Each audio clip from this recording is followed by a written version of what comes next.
సగం ధర్మప్రభువు. ఒకనాడు జయసింహుడు అనే రాజు దర్బారులోకి ఒక పేదవాడు వచ్చి తన దీనస్థితిని చెప్పుకొని బ్రతుకు తెరువు చూపమని ప్రాధేయపడ్డాడు. రాజు అతనికి కొంత బంజరు భూమి ఇప్పించాడు. తర్వాత ఒకనాటి రాత్రి రాజు మంత్రి మారువేషాల్లో తిరుగుతూ ఆ పేదవాడింటి ప్రాంతానికి వచ్చి ఆరుబయట మంచం మీద కూర్చొని ఉన్న అతన్ని పలకరించారు. అతను మర్యాదగా వారిని తన మంచం మీద కూర్చోపెట్టి మంచి చెడ్డ మాట్లాడాడు. ఈ దేశపు రాజుగారి నుంచి సహాయం పొందాలనుకుంటున్నాము. ఆయన ఎటువంటి వాడు అని మంత్రి అతన్ని అడిగాడు. అతను రాజుగారు తనకు చేసిన సహాయం గురించి వివరంగా చెప్పి, రాజుగారు సగం ధర్మప్రభువు అన్నాడు.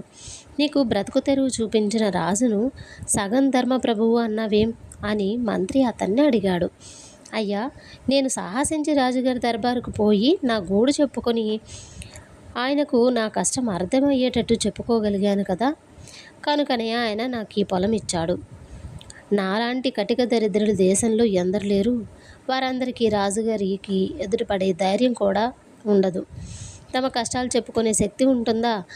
రాజుగారు పూర్తి ధర్మప్రభువు అయితే వారి కష్టాలు తానే తెలుసుకొని సాగు లేకుండా పడి ఉన్న భూములను దానం చెయ్యొచ్చు కదా అన్నాడు ఆ మనిషి. వారం తిరిగేలోగా రాజుగారు అనేక వేల మంది భూమి లేని వారికి భూదానం చేశాడు. కథ సమాప్తం. కథ నచ్చితే మరిన్ని ఇంట్రెస్టింగ్ స్టోరీస్ కోసం మన తెలుగు కథల సమయం ఛానల్ని సబ్స్క్రైబ్ చేసుకోండి.